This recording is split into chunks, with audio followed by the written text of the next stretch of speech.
Hello everyone, তো চলে এসেছি গাইস আজকে আমরা সেই লেজেন্ড কিছু ব্যক্তিকে নিয়ে তাদের সম্পর্কে কিন্তু আজকে আমরা অনেক কিছু জানতে চলেছি, একদম পুরোপুরি গোপন তথ্য যাকে বলে এক কথা। তো চলো সবার প্রথমে আজকে আমরা টাইটেলটা জেনে নেব। সেটাই তো বলছে অকালে অনাকাঙ্ক্ষিতভাবে মারা গেলেন যারা অনাকাঙ্ক্ষিত মানে আর এখানে সত্যি আমাদের বাংলাদেশের লেজেন্ড ব্যক্তিদের সম্বন্ধে কিন্তু আজকে আমরা জানতে চলেছি কি করে মারা গেছে বা কিসের জন্য মারা গেছে, কিন্তু সেইগুলো কিন্তু আজকে আমরা জানতে চলেছি। একদমই আমরা শুনেছি অনেক কিছুই, কিন্তু তেমন ভাবে কোনো কিছু জানি না। তো আজকে এই ভিডিওর মধ্যে তো সমস্তটা আমরা আজকে জানবো। তো আমাদের মেইন ভিডিও ডেসক্রিপশনে চলে আসবে, প্লিজ গাইস তোমরা কথা চেক আউট করে নাও। তো চলো গাইস আজকের ভিডিওটি দেখা যাক।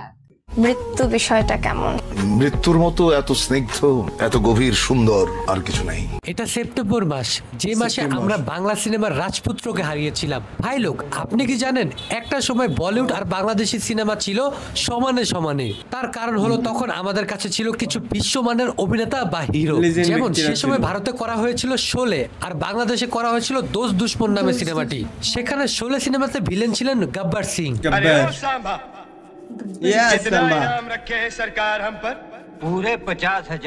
আর বাংলাদেশের দোস্ত দুশমন সিনেমাতে আমাদের জসিম এই ভিলেন ক্যারেক্টারটাকে এত দুর্দান্ত ভাবে প্রেজেন্ট করেছিল যে ভারতের গব্বর সিং করা সেই আমজাদ খান জসিমকে একটা গাড়ি উপহার দিয়েছিল এবং সে বলেছিল যে আমি সিনেমাতে যা যা মিস করেছিলাম তুমি সেটা সম্পূর্ণ করে দিয়েছো। সরকার আমার জন্য কত ইনাম ঘোষণা করেছে রে? পুরো 50,000। শুনলে? পুরো 50,000। পরবর্তীতে আবার আমির খান করেছিল কিয়ামত সে কিয়ামত সিনেমাটি, আর বাংলাদেশে সেটাকে রিমেক করেছিল সালমান শাহ কিয়ামত থেকে কিয়ামত নামে। আপনারা তো জানেনই এই এক সিনেমা দিয়ে রাতারাতি সালমান শাহ হয়ে গেছিল বাংলাদেশের সুপারস্টার। তবে আজ আমাদের ইন্ডাস্ট্রি এই দশা কেন জানেন? আমি মনে করি এর সবচেয়ে বড় কারণ হলো অথবা দুর্ভাগ্য আমাদের সুপারস্টারদের জনপ্রিয়তার তুঙ্গে থাকা সময়ে অনাকাঙ্ক্ষিত মৃত্যু। তো ভাই লোক, আজকে আমরা আলোচনা করব এমন 8 জন নায়ক এবং অভিনেতাদেরকে নিয়ে যারা অনাকাঙ্ক্ষিত ভাবে মৃত্যুবরণ করেছেন। তাদের বেশিরভাগের মৃত্যুতেই ভেঙে পড়েছে বাংলা সিনেমা ইন্ডাস্ট্রি। ভিডিও শেষে আপনার কাছে প্রশ্ন থাকবে কে মারা যাওয়ার কারণে বাংলাদেশের সিনেমা ইন্ডাস্ট্রি সবচেয়ে বেশি ক্ষতি হয়েছে। অবশ্যই আপনার মতামত আমাকে জানাবেন। ও কি অবস্থা মিয়া, আমি সজীব আর আপনারা দেখছেন সজীবের ডাইরেক্ট পয়েন্ট। আজকের পয়েন্ট হলো the death of Bangla cinema. Number 8 শান্ত। অনেকেই অবাক হবেন, তবে আমার কাছে মনে হয় বাংলা সিনেমা ইন্ডাস্ট্রির অভিনেতাদের মধ্যে সবচেয়ে কম বয়সে মারা গেছেন শান্ত। তবে তাকে অভিনেতা বলা যায় কিনা সেটা আমি জানি না, তবে বেশ কিছু বাংলা সিনেমাতে লিড রোলে অভিনয় করেছেন তিনি, কিন্তু হয়তো সে বাস্তব জীবনে নায়ক ছিলেন না, যার ফলে জুলাই গণ অভ্যুত্থানে বাবা ও ছেলে পাবলিকের হাতে মার খেয়ে মারা গিয়েছেন।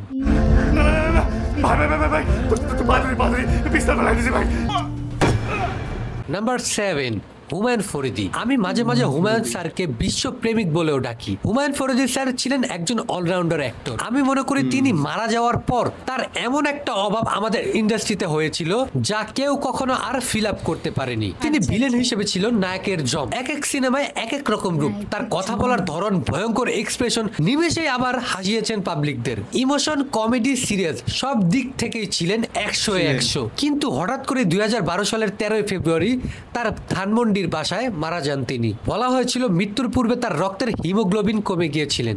মৃত্যু অনিবার্য, তুমি যখন জন্মেছো তখন তোমাকে মরতেই হবে। এইটা যদি তোমার মাথায় থাকে তুমি পাপ করতে পারবে না। নাম্বার 6 ওয়াসিমুল বারী রাজীব। নিজেও নায়ক হতে এসেছিলেন, কিন্তু ভিলেন হিসেবে নায়কদের শাসন করে গিয়েছেন মৃত্যুর আগ পর্যন্ত। রাজীব স্যারের কণ্ঠে ভিলেন হিসেবে ভয়ঙ্কর ডায়লগগুলো শুনে মনে হতো যে হ্যাঁ আসলে এমন একটা লোক যে কাউকে যে কোনো কিছু একটা করে ফেলতে পারেন। তবে স্যার রাজীব বাস্তব জীবনে ছিলেন একজন সোনার মানুষ। তিনি মৃত্যুর আগে ক্যান্সারে আক্রান্ত হয়ে গিয়েছিলেন এবং 2004 এর 14 নভেম্বর আমাদের ছেড়ে চিরবিদায় নিয়েছিলেন তিনি। আমি আপনাদের সকলের কাছে ক্ষমা প্রার্থী, আর আমার জন্য আপনারা সবাই আল্লাহর কাছে দোয়া করবেন। নাম্বার 5 জাফর ইকবাল, যাকে বাংলার চিরসবুজ শ্যামল নায়ক বলা হয়। 80-র দশকের তিনি ছিলেন সবচেয়ে আলাদা, সবচেয়ে হ্যান্ডসাম এবং সবচেয়ে স্টাইলিশ হিরো, যিনি শুধু নায়কই নয়, ছিলেন একজন নামকরা গায়ক, পাশাপাশি একজন মুক্তিযোদ্ধা। অনেক ডিরেক্টররা বলে থাকেন যে জাফর ইকবাল ছিলেন বাংলাদেশের সবচেয়ে ভদ্র ও মার্জিত নায়ক, যার কথা বলার স্টাইল, ব্যবহার সব জায়গাতেই ছিল শালীনতার ছোঁয়া। তার এই গুণ তাকে সবার চেয়ে আলাদা করেছিল সেই সময়। ওর যে কেউ নেই, হোটেলে হোটেলে খা, তোমার হাতের মাংস রান্না খেলে না ও যে খুশিতে পাগল হয়ে যাবে। তবে দুর্ভাগ্য যে 1992 সালে মাত্র 41 বছর বয়সে ক্যান্সারে আক্রান্ত হয়ে তিনি মারা যান। বাংলা সিনেমার তার কাছ থেকে হয়তো আরো অনেক কিছু পাওয়ার ছিল। নায়িকারা তাকে এখনো ভুলতে পারে না, কারণ he was very handsome. Zafar handsome ছিল, জাফর সুন্দর ছিল, ভালো গান গাইতে পারতো।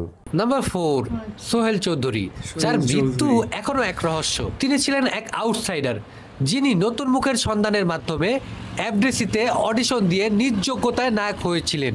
দুর্দান্ত ফিটনেস, চমৎকার চুলের স্টাইল সবকিছুকেই ধীরে ধীরে লুফে নিচ্ছিল বাংলার দর্শকরা। তার প্রেমে মজেছিলেন সেই সময়ের জনপ্রিয় নায়িকা দিতি। দুজন বিয়েও করেছিলেন, তাদের সংসার হয়েছিল ফুটফুটে সন্তানও। কিন্তু 1998-এ বনানী এক ক্লাবের নিচে মাত্র 35 বছর বয়সে তাকে মৃত্যুবরণ করতে হয়, যেটা ছিল একজন অভিনেতা হিসেবে বাংলাদেশে এই প্রথম এত নির্মম মৃত্যু, যেটা বাংলার সকল শ্রেণীর দর্শকদের একেবারে কাঁপিয়ে দিয়েছিল, পুরো বাংলাকে একদম নাড়িয়ে দিয়েছিল। আমাকে যে তুমি এমন কিছু করাতে বাধ্য করো না যা তোমার চোখের পানিতে শুরু হবে, শেষ হবে জীবন দিয়ে। নাম্বার 3, আবুল খায়ের জসিম স্যার। পরিশ্রমের মাধ্যমে একটা মানুষ কত দূর পর্যন্ত যেতে পারে সেটার অনুপ্রেরণা আপনি জসিম স্যারের কাছ থেকে নিতে পারেন। প্রথমে ছিলেন একজন জুনিয়র আর্টিস্ট বা এক্সট্রা আর্টিস্ট, পরবর্তীতে হলেন ফাইট ডিরেক্টর, তারপরে হয়ে গেলেন ভিলেন, কিন্তু শেষ পর্যন্ত হয়ে উঠেছিলেন বাংলাদেশের একজন দাপুটে নায়ক। ইন্টারভিউ নাটক, আরে মরে গেলেও দেখবেন ইন্টারভিউ কার্ড আসবে, কিন্তু চাকরি হবে না, কোনো মূল্য নেই শিক্ষাগত যোগ্যতা। ঠিক তাকে সাধারণ জনগণ এবং সকল শ্রেণীর ছোটখাটো আর্টিস্টরা ভালোবাসতেন, কারণ তাদের জন্য জসিম স্যার বহুত কিছু করেছেন। নায়ক হতে গেলে যে কোনো সুদর্শন চেহারা কিংবা সিক্স প্যাক বডির কোনো প্রয়োজন নেই, শুধুমাত্র দরকার দুর্দান্ত অভিনয়। সেই জিনিসটা আপনি জসিম স্যার থেকে শিখতে পারেন বা জানতে পারেন। কিন্তু আমাদের দুর্ভাগ্য, বাংলা ইন্ডাস্ট্রি 1998 সালে 8 অক্টোবর মস্তিষ্ক রক্তক্ষরণের কারণে আমরা এমন একজন মহান লোককে হারিয়ে ফেলি। জসিম স্যার আমাদেরকে সে বছর ছেড়ে চলে যান। শাবানা ম্যাডামের বাপ হলেন, করতে করতে নায়ক হওয়ার পরে উনি শাবানা ম্যাডামের নায়ক হলেন। জসিম সাহেব হচ্ছে আমাদের জন্য বিশ্ববিদ্যালয়। নাম্বার 2, মহানায়ক মান্না। বলা হয় থাকে সেই সময় পুরো ইন্ডাস্ট্রি চলছিল তার ঘাড়ে করেই, যার ফ্লপ সিনেমাও চলতো 700 থেকে 800টি সিনেমা হলের মধ্যে। সব প্রডিউসারদের একমাত্র ভরসার নাম ছিল মান্না, কিন্তু কেউ হয়তো কল্পনাও করতে পারেনি 2008 সালের মধ্যে মাত্র 43 বছর বয়সে এইভাবে সবাইকে ছেড়ে চলে যাবেন এই মহানায়ক। সবার পছন্দের মানুষ ছিল সে, তাই তো সেদিন এফডিসিতে কান্নার রোল পড়ে গিয়েছিল। এফডিসির আকাশ বাতাস সেদিন সহকারীদের কান্নায় ভারী হয়ে উঠেছিল। শত শত মানুষ ছুটে এসেছিল তার প্রিয় মানুষটাকে একবার দেখার জন্য। সে সময় পুলিশ গুলি করেও থামাতে পারেনি তাদেরকে। আমার মনে হয় এত জনপ্রিয়তা আর কোনো নায়ক বাংলা ইন্ডাস্ট্রিতে কামাতে পারেনি। ডিরেক্টরদের মতে সে সময় প্রায় 25 কোটি টাকা তার পিছনে লগ্নি ছিল। টাকাটা বড় কথা নয়, পুরো ইন্ডাস্ট্রি যেই একটা ক্ষতি হয়েছিল সে সময়, সেটা আজ পর্যন্ত বাংলা সিনেমা আর পোষাতে পারেনি। কিছুদিন আগে অসুস্থ ছিলাম, বলেছিলেন যে ছোট ভাই তুমি বাংলাদেশে থেকো না, তুমি দেশে কোথাও যাও চিকিৎসা করো। খুব খারাপ লাগছে যে আমি ওনাকে একবার দেখতেও পারলাম না। নাম্বার 1, সালমান শাহ। হুট করে জ্বলে উঠে পুরো ইন্ডাস্ট্রিটাকে আকাশে উঠিয়ে ধপ করে নিভে যাওয়া নক্ষত্রের নাম হলো সালমান শাহ। তিনি 3 বছরে যে ইতিহাস করেছিল তা পুরো পৃথিবীতে আর কোনো নায়ক কখনো করতে পারেনি। যুবক যুবতীদের স্বপ্নের নায়ক ছিল সে। তার মতো স্টাইলিশ হিরো আজ পর্যন্ত বাংলা সিনেমাতে দ্বিতীয় আর কেউ হতে পারেনি। আমরা সবাই তো এখন ট্রেন্ড ফলো করি, কিন্তু কিছু মানুষ আছে যারা ট্রেন্ড তৈরি করে, আর সেটা হলো সালমান শাহ। সালমান শাহ থাকাকালীন বাংলা সিনেমা আর বলিউড সিনেমা পাশাপাশি অবস্থানে ছিল, কিন্তু 1996 সালে এই মাসেই অর্থাৎ 6 সেপ্টেম্বর চিরতরে নিভে যায় বাংলাদেশের জ্বলে ওঠা সবচেয়ে উজ্জ্বল নক্ষত্রটি। আপনি জানেন সালমান শাহ এই বাংলা ইন্ডাস্ট্রিতে এত কিছু দেওয়ার পরে তাকে আজ পর্যন্ত তখন একটা বড় অ্যাওয়ার্ড পর্যন্ত দেয়নি, এমনকি জাতীয় চলচ্চিত্র পুরস্কারও সালমান শাহ পায়নি। বলা যায় যে এই ইন্ডাস্ট্রি তাকে মেরে ফেলেছে। শুধু তাই নয়, তার সাথে কি হয়েছিল সেটা আজ পর্যন্ত নিশ্চয়তার সাথে কেউ বলতে পারেনি। প্রকৃত সুপারস্টারের নামই হচ্ছে কিন্তু সালমান শাহ। এত বছর পরে এসেও হৃদয়েই ধরে রেখেছে। তো ভাই লোক, আপনার কি মনে হয় কার মৃত্যুতে বাংলা সিনেমার সবচেয়ে বেশি ক্ষতি হয়েছে, এবং এই অভিনেতাদের মধ্যে আপনি সব থেকে বেশি ভালোবাসতেন কোন নায়ককে বা কোন অভিনেতাকে? অবশ্যই আপনার গুরুত্বপূর্ণ মতামত আমার কমেন্ট বক্সে জানাবেন। তো দেখা হচ্ছে পরবর্তী কোনো ইন্টারেস্টিং ভিডিওতে, ততক্ষণ দেখতে থাকুন সজীবের ডাইরেক্ট পয়েন্ট। সত্যি গাইস, মানে এরকম ধরনের জিনিসগুলো মানা যায় না। যারা আমাদের দেশটাকে মানে ওই দিকটা কতটা এগিয়ে নিয়ে যাচ্ছিল সিনেমা ইন্ডাস্ট্রির দিক থেকে, তারাই যদি আজকে হারিয়ে যায় তাহলে বুঝতে পারছো কতটা দেশ পিছিয়ে পড়েছে। আর যতদূর আমি জানি যে যারা ভালো মানুষ হয় তাদেরকেই মনে হয় তাড়াতাড়ি নিয়ে যায়, মানে তাই দেখা যাচ্ছে। সালমান শাহ মানে ইনার মৃত্যু সত্যি মানে কেউ ভাবতে পারেনি উনি ওইভাবে মারা যাবে, আর মান্না দে উনি যে এইভাবে মারা যাবে কেউ কিন্তু ভাবতে পারেনি। এই দুজন ব্যক্তির জন্য কিন্তু আজকে অনেকটা পিছিয়ে গেছে কিন্তু ইন্ডাস্ট্রি।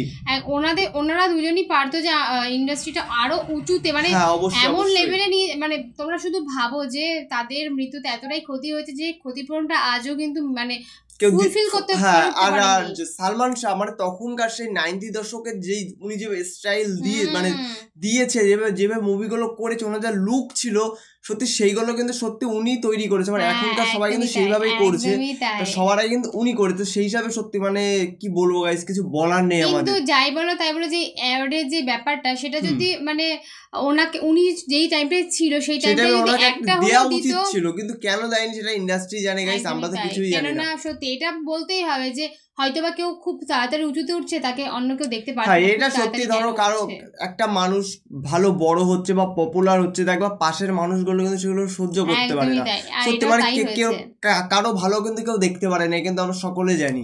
এবার তোমরা অবশ্যই আমাদেরকে জানিও যে আমাদের মতামতটা আমরা তোমাদেরকে জানালাম, তোমাদের মতামতটা তোমরা অবশ্যই গাইস জানিও, আর ভিডিওটি তোমাদের কেমন লাগলো সেটা কিন্তু অবশ্যই গাইস তোমরা জানিও। একদম সবচেয়ে বড় কথা এমন মানে ব্যক্তিদের এই যে মৃত্যুর কথা আজকে আমরা জানলাম যাদের মৃত্যুর মানে কিছু তথ্য আছে যেগুলো আজও অজানা, মানে কেউ জানেই না, পুরোটা ধামা চাপা দেয়া আছে, এ টু জেড ধামা চাপা দেয়া আছে, কিন্তু কখনো জানা যাবে কিনা সত্যি জানি না। তো তোমরা অবশ্যই জানাও যে ভিডিওটা কেমন লাগলো, আর নেক্সট তোমরা কি ধরনের ভিডিও দেখতে চাও সেটা তো জানাতেই হবে। তোমাদের একটা কমেন্ট আমাদের পরবর্তী ভিডিওতে প্লিজ গাইস তোমরা বেশি বেশি করে কমেন্ট করো, আমরা এত সুন্দর সুন্দর ভিডিও নিয়ে চলে আসবো তোমাদের সাথে। চলো গাইস আজকের মতন এখানেই, টাটা।